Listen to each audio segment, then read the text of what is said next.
Welcome to Chik, the podcast where the girl with many titles talks about life, the good and the bad, and everything around it. We're going to sit, chat, share life stories and experiences, from business to relationship.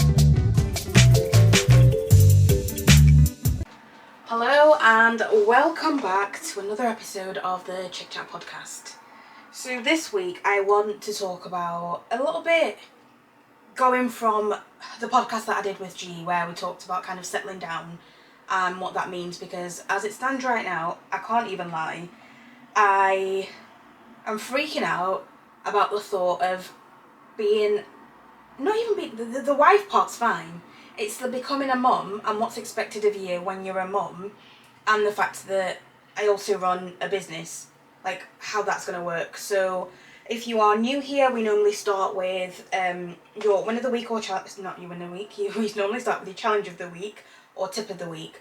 And my tip of the week is, funnily enough, the advice that I need to take myself, and it's just to do you and find a way to do the things that make you happy, because at the end of the day, like, other people will always find something to complain about.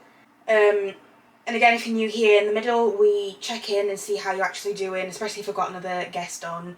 But I think this kind of is going to be about my mental health as well anyway, so I'll skip the middle bit and then we'll end with the one of the week.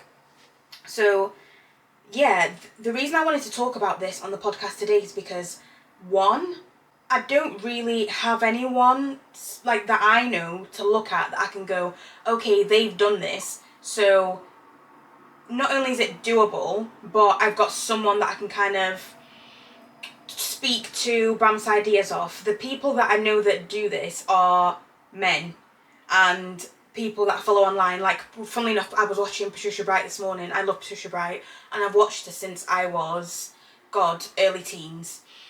And I think what I'm currently struggling with is in the fact that I've done a lot of work on myself to make sure that I'm getting to know who I am, I'm getting to know kind of what I want out of life. I'm still struggling with parts of that, but then there's this expectation now that because I've done all that hard work and found someone that I'm really happy with, that I want to settle down with, that when we do settle down, that's gonna be the way that everyone expects it to be, societally at least, is what I think I mean. And I remember I was having this conversation with my mum. It wasn't even a conversation with my mum. We were talking about something and I'd said that, oh yeah, me and G were talking about him being the stay-at-home dad and potentially him leaving work. Now, I'm not saying this is exactly what's going to happen. I'm not saying that everything's been completely decided, but this came from the fact that we sat and we were talking about, okay, do we want to get married? Do we want to have kids? So on. I'm all about getting married. Both of us want to have a child. And sometimes I'm like, am I that bothered about having a child? But then I see, like, my cousin and his wife just had a little baby that we're seeing. My brother has my niece I absolutely adore. I've got loads of cousins that have kids. I've got another cousin in England that has a little boy, and when I'm around these kids, there's just this urge in me that's like, I want to sack everything off and become a stay-at-home mum. Now, I'm not, again, this is where I think that the reason I'm freaking out is in the fact that in the past, even when I was with my ex, we used to talk about, like, okay, because I work for myself, I've got a bit more flexibility, which means that juggling life and work and so on will be easier. But my ex was, or is a teacher, and became a teacher, and had worked in school. So the idea was, during school terms, when they were old enough, then it was already organised. But before that, me being the one that worked from home, I would take on more of that kind of workload. Now, what I didn't like was in the fact that when we talked about this, my ex very much used to act as if, like, oh, because you work from home, it's really easy for you to, like, manage home life, kids, everything else. And I used to be like, no. And if anything, now things are even worse for me because the business has grown. My personal brand has grown, which means that, like, I've always got some kind of work to be doing. There's always something that can be done, and I'm having to learn even just where to set the boundaries of I'm going to shut off.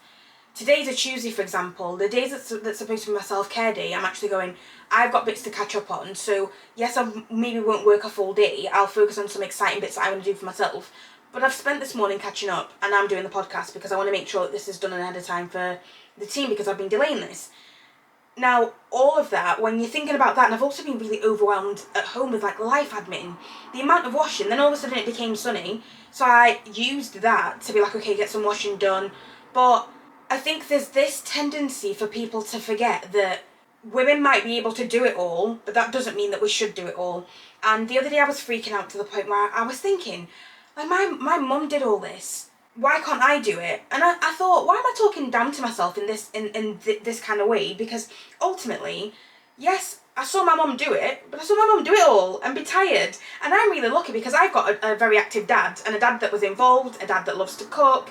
The only African man that I ever saw in the kitchen was my dad. So it's not even like I grew up in a household where it was like, oh, a man sits down and just does nothing whilst the women do everything. Of course there were elements of that, and there was always that, you're a woman, you need to learn to cook, clean, do all these things, but my brother also had to do the same things, except there wasn't that societal expectation that when he has his own home, he's going to be the one that upkeeps it.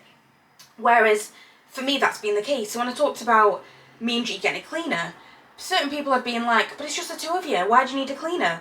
And it's like, actually, if I was to, actually, do you know what, let me open up so within the team, we time the work that we do. Now, if I go to last week's timesheet, you'll be able to have an idea of how many hours are being done. So last week, and mind you, I don't even time all of my work. Oh, okay, it's only telling me my time, but last week, when I remembered to put the timer on, I was at least at 34 hours, and that's just me. And then within that, there's the team that I've got to get organised. There are all the other bits, like I said, that I forget to time and to do. And then there's just other bits in between that come up. So for example, this morning I woke up, because it was Tuesday, I was like, right, I'm going to wait until 10 o'clock to check my phone, because I'd woken up earlier than normal. So I checked it around 9 o'clock, and there were messages. And within those messages, some of them sometimes even from the team, just might be something like a quick check-in, whatever else it is. But all of that is time. Now, when you're thinking about, like at the moment, the things I'm thinking about are extra equipment that I need to get. We're going on a trip, so what's that trip going to look like? What type of content do I want to create? The itinerary for that trip, like I said, managing things at home. The cleaner came, which is great. However, washing, ironing, I'm not touching ironing. There's just loads of other little bits that come up, and then when you look at how you're feeling physically, mentally, socially, everything else on top of that, I think people take it for granted that just because, like, our mums did it, we should uphold that same level of sacrifice. And I think I want to call it sacrifice, because I'm not even kidding. I talked about watching the Patricia Bright podcast this morning, and it was just a weekly vlog, and she was, because I was saying to G, right, I had a catch up with some business brunch girls. We all have businesses that we started not because we wanted it to, like, help us manage family time. So one of us has a kid, but she had a kid before, after she'd started the business. So the whole point of this brunch is that we get together every so often. It's focused on, actually, then we might choose not to have kids. Like, what do we actually want our lives to look like outside of planning for families and so on? And one of the girls, you'll talk about your dilemmas, and in my dilemma, I was talking about the fact that, like, all of this is just a massive strain and a struggle, because one, I'm still trying to find that balance between me and G and how we're kind of running the house and how we're going to do things. Two, I've got my own way of doing things, and I want to be really organised and get certain things done. And three, even when I want to get things done and things to look a particular way, that takes up a lot of my time. Can I manage all of that? No. And they were like, well, why don't you have a PA? And I sat and thought about it, and I had thought about it before, and we discussed something, like, before that made me think I should really have my own, like, PA or EA. And I think, so the difference between a personal assistant and an executive assistant would be for someone like me, where you're running multiple businesses, and in that, someone then kind of helps you manage all of that. But what we need is, because ultimately me and G have, like, our couple brands, I've got my own separate brand, I've got the business, I've whatever else, but really we need someone that can help us manage life at home, because it's simple things like food shopping. So for example, G's talks very openly about like his mental health and just the fact that he's basically always depressed. Like so he suffers from chronic depression. But in that, I choose to manage that in a way that if something needs pushing, it's going to be pushed. If it doesn't need pushing, it's not going to be pushed. Because we've both got separate priorities. When it comes to food, I call it our life folder, and people always laugh. And to be fair, a few people have been like, that's actually such a good idea. But in our life folder, I've been writing down anything that when he asks me questions like, what do you want to eat? And it stresses me out because that's the last thing I want to think of when I've got a million things on my list. I open up this folder, go to the section food, and we've got a list of things that we can eat, restaurants we can eat from. If it's travel, we've talked about places we want to travel to, because again I use that as my manifestation folder. Behind me I've got if you're watching, behind me I've got my vision board, and to be fair, I don't think I don't look at my vision board as much as I thought I was gonna, but I'm very aware of the things that I put down on this vision board, and some of that has gone into the life folder, because if I know that it's on my vision board and it's something I want to get to at some point, it's in that folder so that when I want to go back through, because sometimes I'll put notes on my phone and then I've written like 10 separate notes and I try to go back and it's just very overwhelming and I can't find anything. So in my mind, if everything's in our life folder, we've got everything from life, business, restaurant ideas, foodie ideas, like what we can eat at home, whatever we're talking about, what we need to save for, all of that, and then it's then categorised however it needs to be. And I am very much a Monica Geller. Eventually I will have this printed off on in nice fonts, laminated, whatever else it needs to be, because honestly it's a lifesaver. And people talk about analysis paralysis when it comes to certain things. So they talk about people like Stephen Jobs.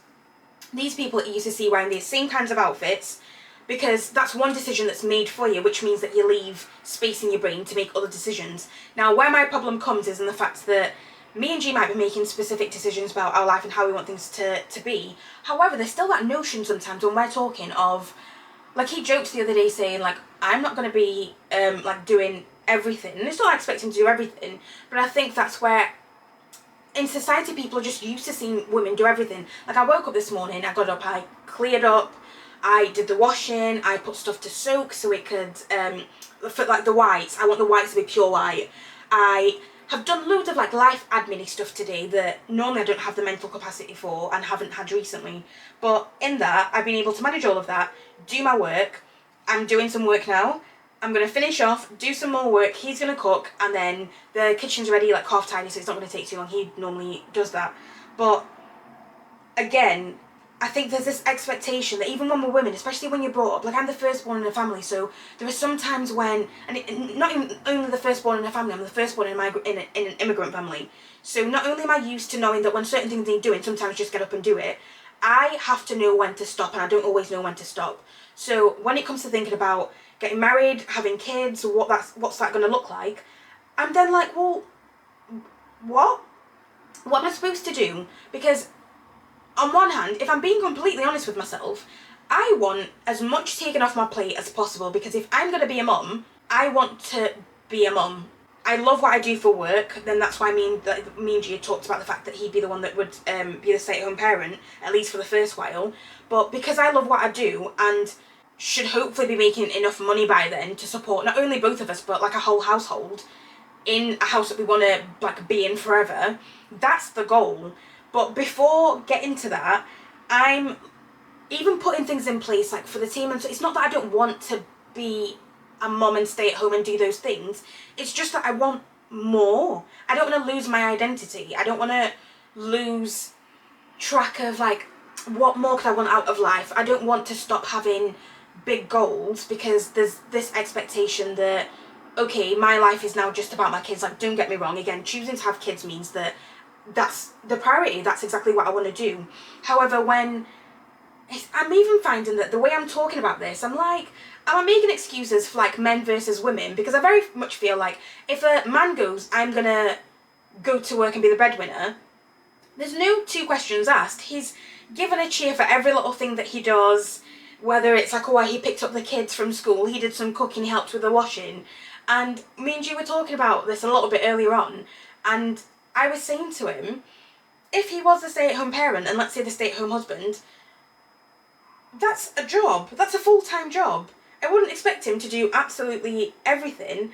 And also, I want him to still have his own life and do whatever he wants. It's just that he doesn't love his job the way that I do, and that's why that one makes sense.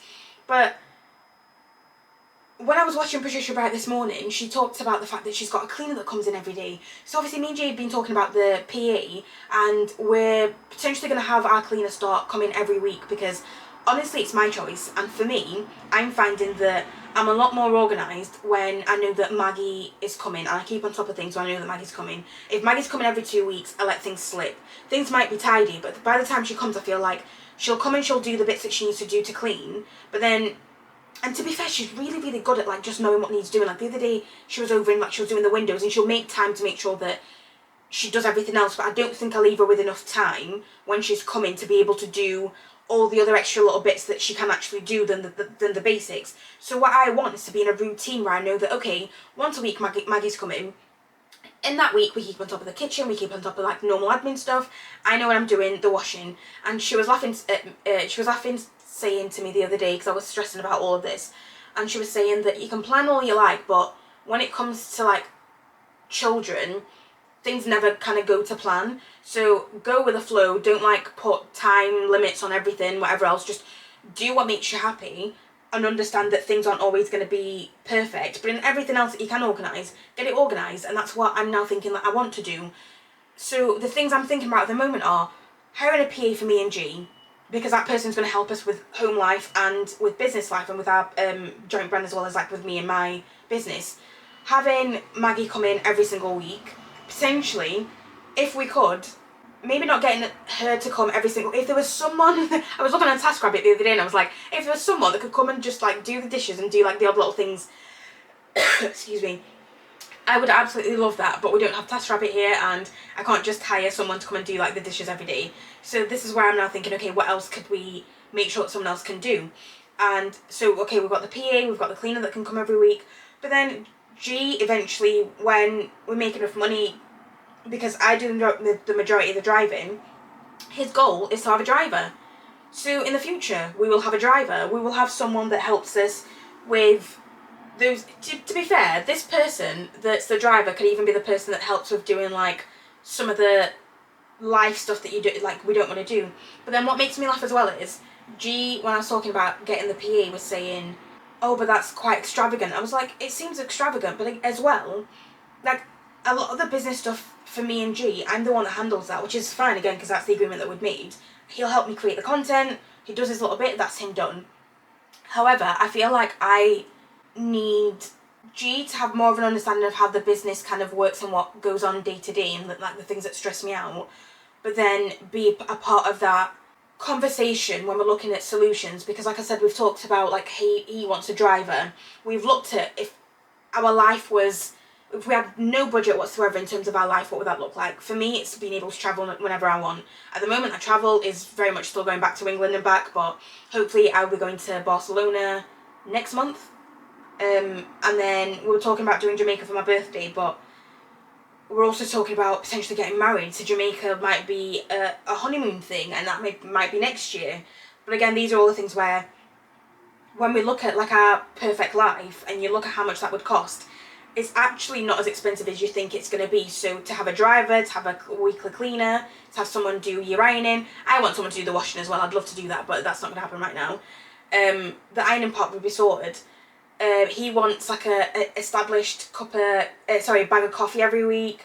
There are loads of things that, in my mind, what can we do that we can delegate and focus basically on, 1, the business, 2, our relationship, 3, children, if and when we have them.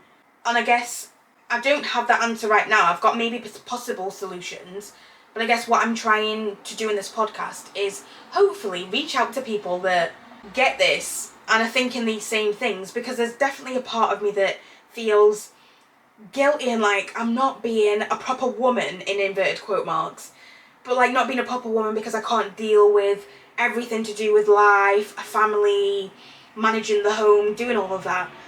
And I feel like I keep having to remind myself it's not that I can't do all these things, I just don't want to do it because I don't want to be burnt out all the time. I don't want to be tired all the time. I don't want to be stressed all the time.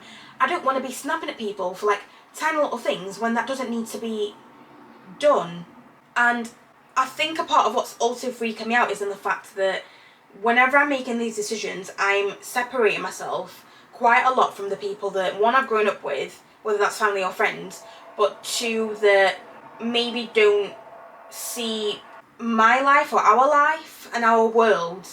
Because like I'm saying, the people that I've got to look at that I know are businessmen, not businesswomen. And it's only people like Patricia Bright that are business women and mothers that manage to do this and inspire me, but that's not someone that I know. So if there is anyone else that this resonates with, I hope, one, you know that you're not on your own, but two, reach out. And if you've got any ideas, honestly, let me know, because I definitely think that I want to be transparent with a lot of these things as well, and I think I'll be posting updates on like my Instagram and TikTok and so on with what is happening, because I do very much feel like this is a conversation that needs to be had, not only within women, but especially black women that are choosing to be breadwinners, because I don't hear other black women and other women in general go, do you know what, I don't want anything to do with the house except for maybe a couple of bits on the list. I will manage the household in terms of like the higher level stuff, knowing who does what and when things are supposed to do, but physically I don't want to do it, and that's okay. And when the time comes, if I do decide that I want to be the stay-at-home mum, all I'm trying to do right now is put things in place to make sure that we have the options. But I'm being met with a lot of guilt, and that guilt is really, really uncomfortable. So I want to keep sharing this process to like keep reminding myself that it's okay to do me, but also to show other people that, like, do you know what, if this is what you're thinking, that's okay too, like, stuff everyone else. So I'm going to end that there and give you an update whenever I do decide whatever's happening. I have currently put out an advert for our potential PA or EA, because I'm looking for someone so specific that I know it's going to take me a while to find that person. But again, whilst I'm working in the business and learning to delegate more and leave my team to be able to do stuff, there are just certain things in life I'm looking at the moment and going, I don't want to make the same mistakes that I've seen other people make. So before that happens, let me try and put as much in place as I can. And maybe this is the planner in me trying to like do a bit too much rather than just allow things to happen as they need to be. So I don't know. We'll see what happens and I'll keep you updated. But thank you as always for watching, listening, subscribing, liking, commenting and doing everything that you do. I hope this has been interesting for you to hear, because honestly I feel like I've just been babbling on, but I do very much feel like this is something that I needed to kind of just say and get out there, because yeah, I'm going to keep doing things that, one, make me uncomfortable, but two, make other people uncomfortable with, and I'm just going to keep going, because right now, like, I'm the happiest I think I remember being in a very, very long time. And what does my life look like at the moment? Maggie's just been, we're going away, work's okay, work's balanced, and I want to do like less and less because I'm training the team. So yeah, I'm going to keep doing more of that, and I hope you keep following the journey. So right, let's end with the win of the week. What's my win of the week? Ooh, do you know what? My win of the week is, so one of my members of staff was off and I was covering her work, but between her client and one of my pages, my Instagram, we've got the client their most views I think ever, which is great. But my content's doing really well as well on Instagram and TikTok, and I've been barely like posting on TikTok. And yeah, my other win as well, I kid you not, I feel like every time I stop caring so much about other people's opinions, that helps me in life, and especially in business. All of a sudden in business, like, we're just doing better and better and better, especially financially, and I'm like, what the hell is going on? Because I've spent years doing all the things that I felt like I should do and now I'm like, do you know what, I know my worth. If you don't want to pay, don't pay. If this isn't what you want, I'll go and find something else. And I'm not even having to go out and find something else. I'm literally waking up to people being like, you've been recommended by someone, I'd love to work with you. And I'm like, okay, fill out our form and we'll choose if we want to work with you, basically. So yeah, what a great win, because honestly, blood, sweat and tears of the past 15 years have accumulated to this point where I can say that this is at least how I'm shaping my life. So yeah, I'm going to end it there and I will see you guys very soon. Bye!